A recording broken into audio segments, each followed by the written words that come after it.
assalamualaikum semuanya. Welcome back to my channel. Di video kali ini aku akan sharing tentang gimana sih caranya supaya kita bisa mengajarkan toilet training ke anak-anak kita dengan minim drama gitu. Mungkin nggak akan no drama sama sekali karena ya pastilah ada drama sedikit-sedikit, tapi ini bener-bener di minimalin gitu dramanya supaya anaknya waras, ibunya juga happy. Nah ini insya Allah berdasarkan pengalaman aku sendiri selama mengajarkan toilet training untuk kedua anak aku dengan dua metode yang berbeda kayak gitu. Jadi tonton videonya sampai habis karena insya Allah di akhir nanti aku akan kasih beberapa tips gitu gimana sih supaya toilet trainingnya minim drama dan langsung berhasil. Oke, stay tune terus ya.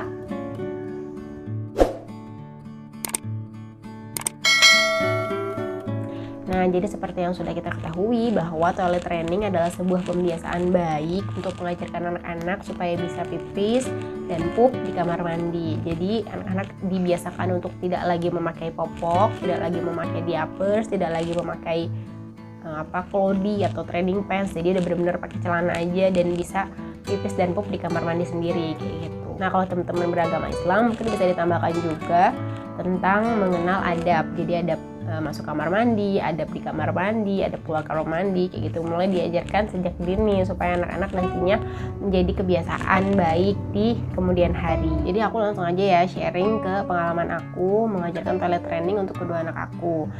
Jadi anak aku tuh ada dua, yang pertama udah mau 5 tahun, sekarang yang kedua udah mau 4 tahun. Nah waktu anak aku yang pertama ini, Nada namanya. Nada itu waktu umur 2 tahun aku udah ngajarin dia, udah mulai ngajarin dia toilet training. Karena waktu itu jujur aja aku sempet iri sama temen-temen, sama ibu-ibu lain yang mungkin anak-anaknya udah lebih dulu sukses toilet trainingnya gitu.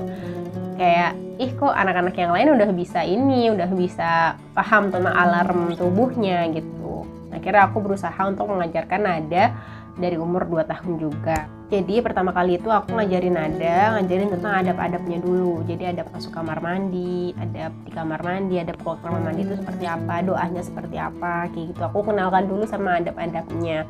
Teman-teman yang mungkin punya buku boleh pakai buku atau bisa nonton bareng di YouTube gitu atau pakai media apapun atau misalkan langsung sama orang tuanya diajarkan itu boleh. Nah kalau aku karena mungkin aku khawatir takut salah penyampaian atau ilmunya yang aku sampaikan itu salah, jadi aku selalu pakai buku. Nah kebetulan pas anak aku itu umur 2 tahun aku kenal sama buku Sakinah waktu itu. Sakinah yang belajar adab toilet. Itu bagus banget isinya, benar-benar ngajarin adab banget, terus ngajarin gimana rasanya kalau mau pipis itu gimana rasanya sih, perutnya itu seperti apa gitu, benar-benar detail banget. Nanti insya Allah di akhir akan aku kasih tahu seperti apa bukunya kayak gitu.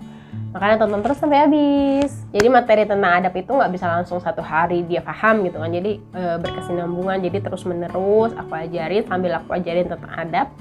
Aku waktu itu pakai training pants. Jadi popoknya aku ganti pakai training pants. Training pants itu yang dia mirip celana dalam sebenarnya, cuman bagian alasnya itu tuh kayak agak tebel, jadi bisa menampung 1 kali pipis. Jadi kalau misalnya anak pipis masih ngompol, misalkan 1 kali itu masih nggak akan kemana-mana. Jadi buat ibu-ibu yang nggak suka nih banyak air pipisnya kemana-mana, bisa banget pakai si training pants itu. Jadi waktu itu dulu aku pakai training pants. Kemudian yang ketiga adalah aku rutinkan ajak anak aku ke kamar mandi 1 sampai 1,5 jam sekali. Apalagi kalau misalnya dia habis minum banyak, aku pasti cepat-cepat bawa ke kamar mandi 1 jam kemudian. Nah yang terakhir ada diingetin terus. Jadi waktu itu aku ingetin terus, mau pipis enggak gitu, mau pup enggak. Rasanya mau pipis tuh kayak gini loh, ada yang tergelitik di perut. Kalau mau pup tuh kayak gini loh gitu. Diceritain terus. Habis itu aku juga kalau misalkan mau ke kamar mandi aku selalu bilang ke dia, aduh perutnya sakit nih, mau pup di kamar mandi kayak gitu. Nah dengan begitu aku harap dia paham gitu sama apa yang aku ajarin ke dia seperti itu. Hasilnya gimana? Jadi waktu Nada itu padahal ternyata nggak berhasil. Jadi bukan nggak berhasil ya, tertunda keberhasilannya. Jadi dia tuh baru berhasil di usia 3 tahun menuju 4 tahun ya, kalau nggak salah 3,5 tahunan gitu. Karena waktu itu targetnya aku sebelum dia TK kan 4 tahun, sebelum dia TK itu udah lulus toilet training dan 3,5 tahun lah itu baru lulus gitu. Jadi prosesnya lumayan panjang, dari dikenalin dari umur 2 tahun, dia biasakan dari umur 2 tahun sampai 3,5 tahun, itu lumayan panjang prosesnya. Kemudian akhirnya aku merenung. Aku merenung ini sebenarnya apa yang salah gitu kan, kok lama banget ini toilet trainingnya. Anak-anak yang lain tuh cepet gitu toilet trainingnya kan, seminggu, sebulan itu udah langsung selesai. Ini kenapa nih Nada? Jadi aku akhirnya mengambil pelajaran dari semua ini. Pertama adalah karena niatnya yang salah. Nah, jadi waktu itu kita kan keluarga baru gitu ya, keluarga yang baru, punya anak satu, terus nikahnya juga belum lama, kemudian udah ada udah ada anak lagi yang masih 1 tahun gitu. Jadi kepikirannya kalau misalkan si kakaknya ini udah bisa lepas popok, berarti anggaran untuk popoknya dia bisa dialihkan untuk popoknya adiknya gitu. Pengeluarannya jadi lebih hemat gitu. Nah itu akhirnya aku merasa bahwa itu adalah niat yang salah kayak gitu. Padahal kan kalau misalkan kita mau ingat bahwa sebenarnya rezeki anak itu kan ada aja gitu. Anak-anak itu pasti udah dibekelin rezeki dari Allah masing-masing, itu berapa itu udah jelas gitu dari Allah.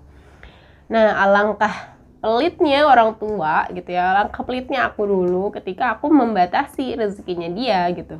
Mungkin bisa jadi emang itu masih rezekinya dia, sampai dia umur 3,5 tahun harus beli popok, itu memang masih rezekinya dia. Jadi alangkah pelitnya aku waktu itu karena membatasi rezeki anak aku dalam upaya penghematan supaya popoknya bisa dipakai untuk adiknya, padahal ya itu masih rezekinya dia gitu. Jadi niatnya salah. Jadi niat untuk menghemat, niat untuk supaya dananya bisa dialihkan ke yang lain itu menurut aku kurang tepat kayak gitu.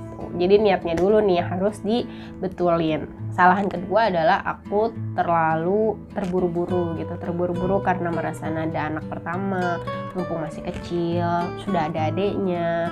Terburu-buru juga karena iri melihat teman-teman kayak gitu. Jadi jangan sampai nih kita ibu-ibu semuanya terburu-buru juga, karena insya Allah nanti semuanya akan sampai waktunya. Jadi nggak usah terburu-buru. Mereka anak-anak itu pasti akan punya milestone-nya masing-masing. Kemudian kesalahan aku yang ketiga adalah aku punya ekspektasi yang terlalu besar. Jadi ekspektasi aku besar karena merasa Nada sudah besar, Masya Allah ya, padahal anak itu masih 2 tahun, masih belum jelas ngomong, masih belum ngerti, masih belum paham tentang apapun gitu. Tapi aku sudah memberikan ekspektasi yang terlalu besar sehingga menghasilkan kekecewaan ketika toilet trainingnya nggak berhasil secara cepat seperti teman-teman yang lain. Kemudian yang terakhir dan yang terpenting menurut aku adalah kesalahan aku itu membandingkan Nada dengan anak-anak yang lain, ngebandingin ke diri sendiri gitu.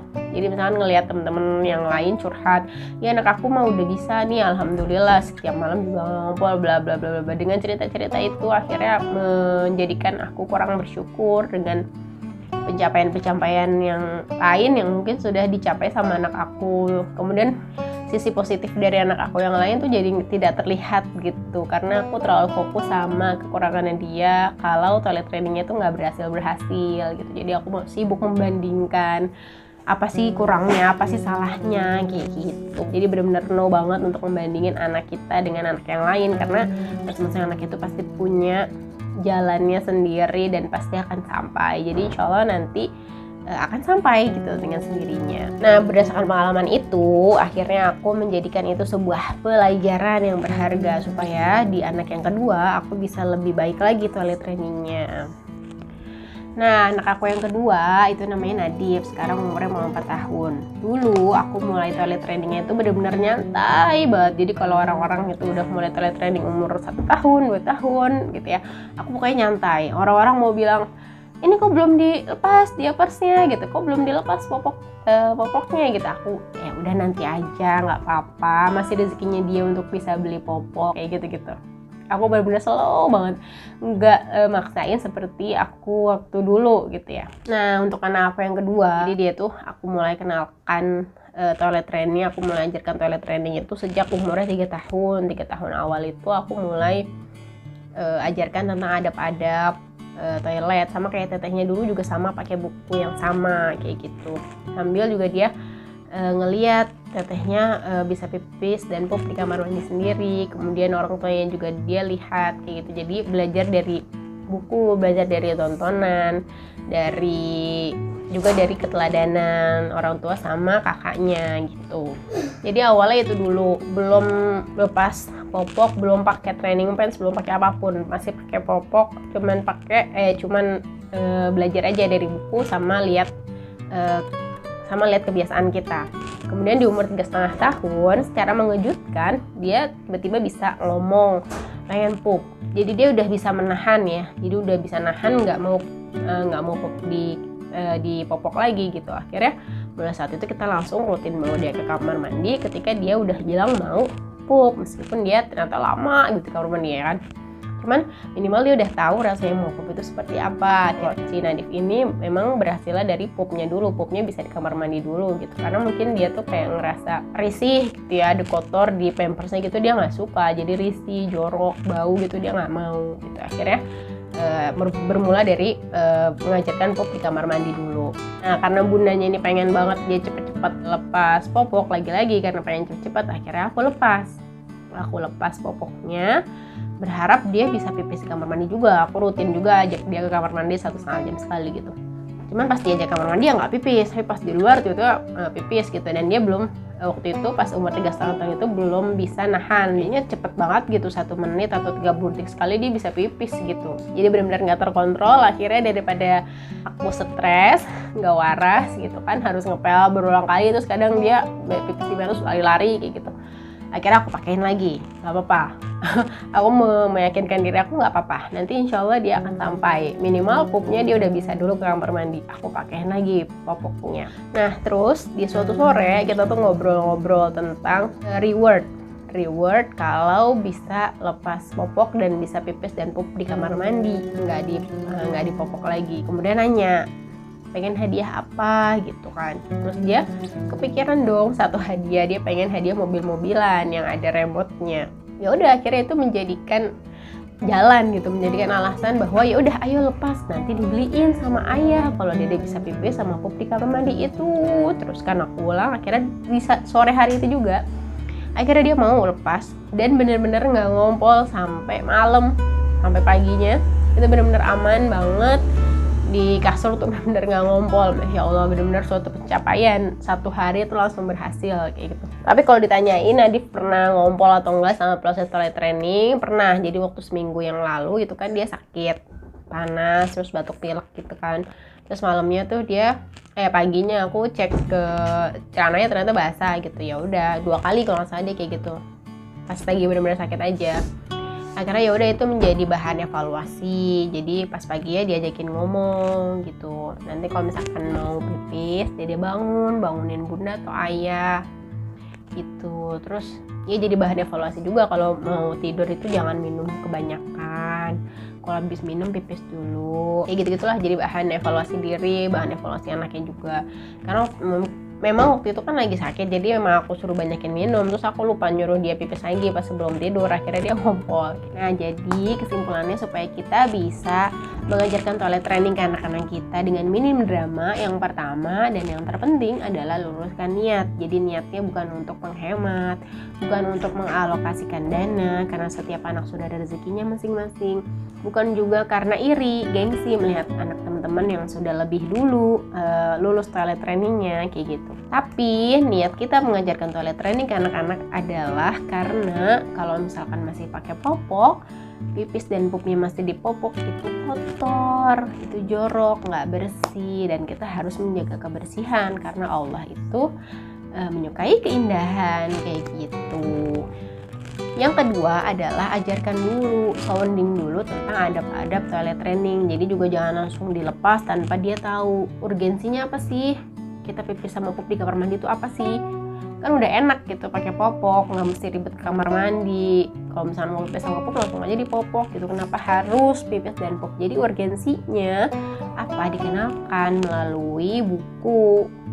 Nah, sambil dikenalkan juga tentang adab toilet itu seperti apa kayak gitu. Insya Allah di akhir aku akan kasih lihat buku yang Nanda sama Nadif pakai selama belajar toilet training. Dan yang ketiga adalah jangan compare, jangan membandingkan anak kita dengan anak yang lain. Seperti yang tadi sudah aku bilang bahwa setiap anak itu punya milestone-nya masing-masing, punya waktunya masing-masing. Mungkin kalau misalkan di mereka bisa 1 tahun udah mulai lepas popok, di anak kita 3 tahun atau 4 tahun ya udah nggak apa-apa.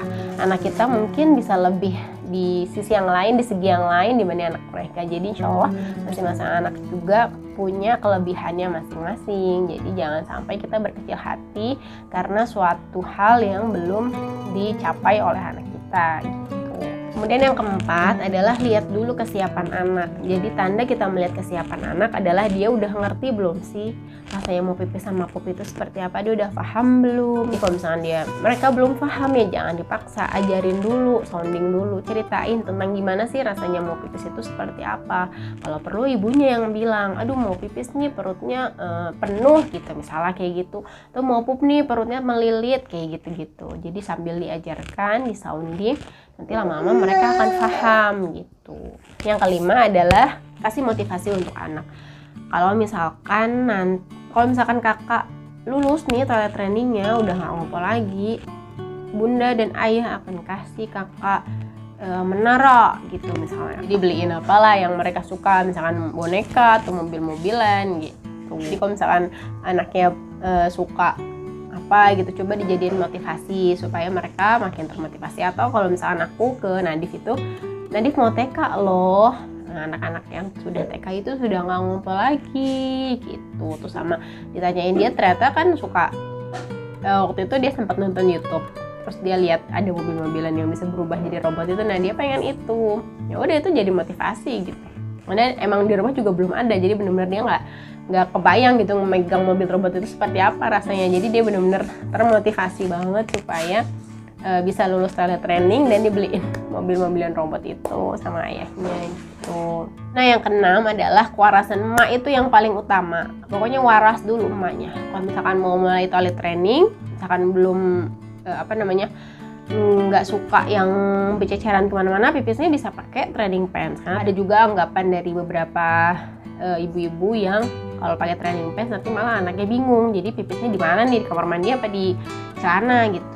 Kalau misalnya pengen totalitas ya langsung aja pakai celana dalam. Tapi kembali lagi kewarasan emak itu adalah yang paling utama gitu ya. Atau misalkan mau pakai klodi dulu juga nggak apa-apa, pokoknya gimana pun supaya emaknya waras dulu aja. Kenapa sih emaknya harus waras dulu? Karena kalau emaknya udah waras, udah happy ngejalaninnya, anak-anaknya juga pasti insya Allah akan happy. Jadi minim trauma, minim drama itu tadi gitu.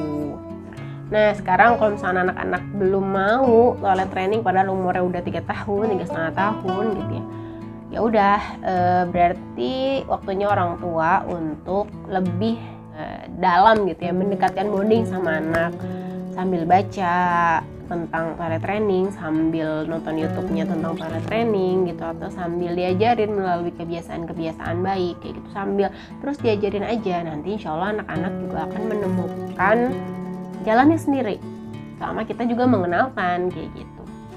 Nah kalau misalkan dirasa mereka sudah siap, sudah menunjukkan sudah menunjukkan kesiapan, kayak tadi pas Nadif udah bisa bilang pengen pup di kamar mandi, berarti itu sudah menunjukkan sebuah kesiapannya gitu ya, meskipun belum sempurna nggak apa-apa, langsung disambut, oh ya udah ayo diajarin. Nanti sambil kita evaluasi, kita beri penghargaan dikit-dikit gitu, wah dede hebat nih sudah bisa pup di kamar mandi, dikasih inilah gitu, dikasih apa makanan atau minuman kesukaannya dia kayak gitu sebagai reward diri. Kemudian yang paling penting terakhir adalah terus berdoa supaya Allah berikan kesabaran, orang tuanya berikan kesabaran kepada kita untuk mengajarkan anak-anak training. Memang bukan proses yang mudah gitu ya, bukan proses yang mudah.